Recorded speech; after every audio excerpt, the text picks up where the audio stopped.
Entriamo in studio, andiamo a Pordenone perché nelle giornate di sabato 5 e domenica 6 agosto è stato organizzato un servizio coordinato di controlli straordinari dalla locale questura nell'intero ambito provinciale finalizzati alla sicurezza stradale per accertare il rispetto dei limiti di velocità e prevenire tutte le scorrettezze alla guida, l'uso del cellulare piuttosto che la guida sotto effetto di sostanze alcoliche. Nel corso dei mirati servizi straordinari disposti dal questore di Pordenone sulla base di quanto stabilito in sede di tavolo tecnico che si è tenuto nella locale questura dal dirigente della sezione di polizia stradale di Pordenone, dottor Guglielmo Bavaresco, servizi di controllo svolti anche in sinergia con altre forze dell'ordine. In totale sono state impiegate sul territorio 17 pattuglie e 33 operatori che hanno controllato 200 veicoli e più di 150 persone. Complessivamente sono 34 le violazioni contestate al codice della strada, con 43 punti decurtati complessivamente dalle patenti di guida. Ecco, dopo questa notizia abbiamo con noi in studio Raffaele Padrone, FSP Polizia, grazie per essere con noi. Grazie a lei e grazie ai telespettatori. Insomma, i dati li abbiamo appena elencati, sono servizi importanti in occasione anche dell'esodo estivo, ci sono sempre più macchine in strada, è giusto tutelare insomma chi si mette al volante. Credo che sia importante questa attività che viene comunque svolta quasi tutti i weekend dell'anno, ma intensificati chiaramente in questo periodo, perché il periodo, come diceva lei in premessa, di lettura è un periodo caldo per quanto riguarda le nostre strade. Noi dobbiamo solo pensare che normalmente, dico nella normale giornata dell'anno, si verificano circa 590 incidenti, queste sono statistiche chiaramente nazionali, 590 incidenti giornalieri e 12 morti.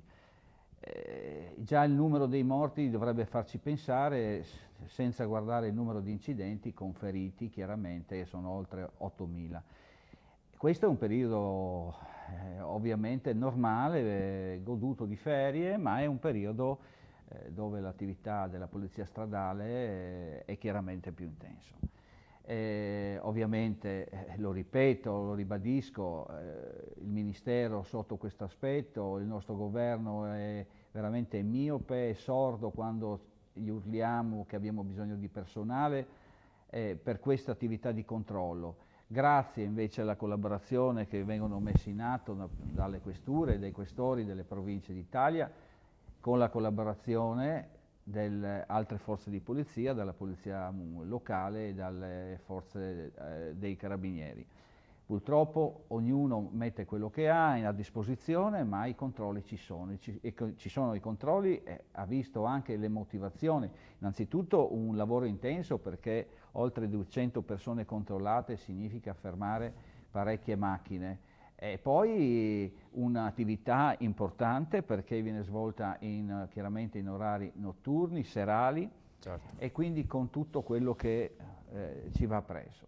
Ripeto, questo weekend è stato un weekend a bollino nero, il prossimo sarà, così ci dice la stradale ovviamente, è la giornata del 19 di dicembre, del 19 di agosto, e poi quella del 26 sempre di agosto, nel rientro chiaramente delle ferie.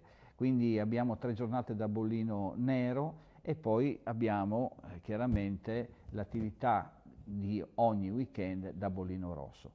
Nelle strade abbiamo avuto, intorno a Firenze, in galleria, abbiamo avuto questa volta un incidente, ma purtroppo ahimè grave, perché ha perso la vita un uomo, e quindi l'attività che viene svolta anche con l'occhio elettronico dei tutor, perché attenzione, in questo periodo il tutor fa quello che deve fare, cioè fa le stragi di persone che superano la velocità, perché superare la velocità in autostrada, lo vediamo, la causa principale degli incidenti è quella della distrazione, è la distrazione che viene data dai cellulari, questo ormai non ci piove, perché poi nel momento dell'incidente vengono fatte le rilevazioni delle celle dei propri cellulari, se si era alla guida o se si stava scrivendo un messaggio o se si stava ricevendo una telefonata, viene intercettata immediatamente, quindi c'è poco da fare il furbo, no, non ero il telefono.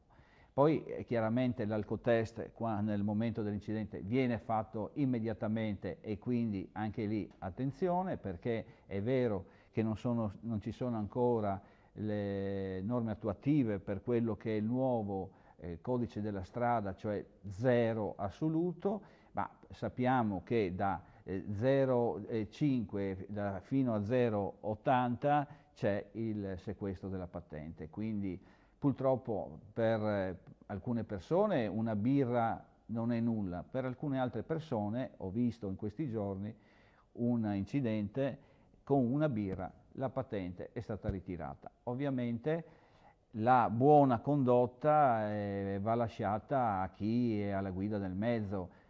Non possiamo avere il poliziotto sulla schiena o la telecamera che ci dice questo, e quindi le ferie devono essere fatte, vero certo, direttore? Però ci vuole la coscienza, perché possiamo perdere la vita, possiamo anche ammazzare qualcuno, e abbiamo visto dei casi, ripeto, anche a livello nazionale, insomma, che persone che camminavano lungo il marciapiede sono state investite, morte, magari anche a 13 anni. Ecco, un altro fenomeno sempre legato all'estate, al periodo ferie, tante famiglie lasciano la propria abitazione per spostarsi altrove, sono in aumento infatti nel periodo estivo i furti nelle abitazioni. Anche qui è interessante dare qualche consiglio utile. Sì, questa è una cosa che ha fatto la scorsa settimana la questura di Trieste, ha dato delle notizie, ma che delle notizie che noi avevamo dato per primi, certo. Insomma, i consigli per chi va in ferie sono sempre quelli, li ripetiamo, evitiamo magari di pubblicizzare dove siamo, che siamo fuori, sui social, perché questo è simbolo di libertà nell'appartamento.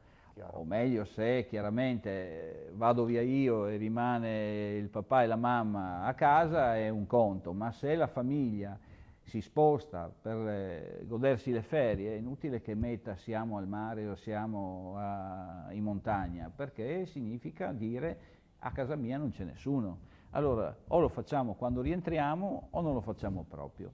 Siccome è bello, facciamolo quando rientriamo. Questi sono piccoli consigli. Poi i consigli, quelli di mantenere magari una luce accesa, una radio, certo. Lampadine a basso consumo, cioè dare anche quando usciamo magari, no? I furti di appartamento vediamo creati, magari messi in atto da nomadi che magari approfittano di quell'ora in cui la signora è andata a fare la spesa o è andata al mercato.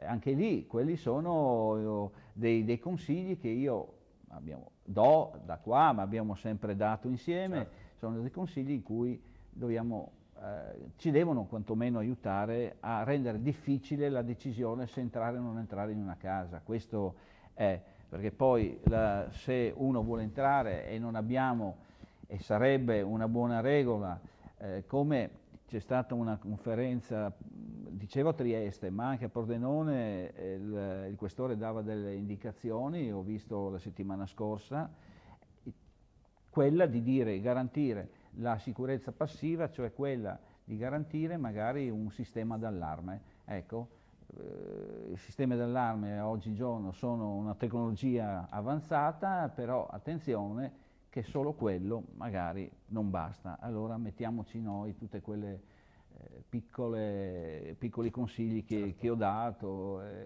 in modo da creare quantomeno un dubbio a chi deve entrare. Torneremo sicuramente sui temi, grazie Raffaele Padrone. E buone ferie a chi, insomma, poi ci sentiamo prima del 15. Assolutamente, buone ferie, colgo l'occasione, sì, per augurare le buone ferie. Buone Ferragosto a tutti, ecco, ma ci sentiamo ancora, grazie a voi. Grazie ancora Raffaele Padrone, andiamo avanti con il telegiornale.